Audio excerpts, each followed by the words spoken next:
Ano yung posibleng paparating sa'yo ngayong first week ng June.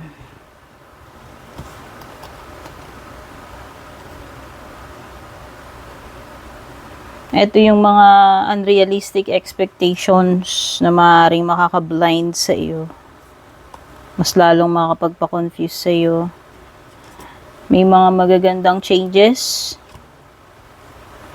Makaka-receive ng tulong, whether ikaw yung nangangailangan ng tulong or kung meron mang may kapasidad ka na makatulong. Pwedeng ikaw yung giver or receiver ng help or assistance. Maaaring may mga problema na hindi mareresolba this week. Pero pagdating naman sa kaperahan, sa negosyo, sa opportunity, mukhang maswerte ka.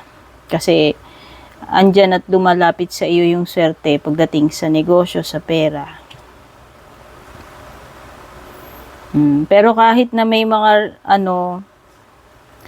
kahit na may sinasabi dito na may specific kasi na problem na hindi mare-resolve dito, pero hindi naman lahat ng ma-encounter mo ay hindi mo maaayos, no? Meron at meron ka pa rin masusolusyonan, although siguro yung mga difficult problems yun yung hindi mo masosolve.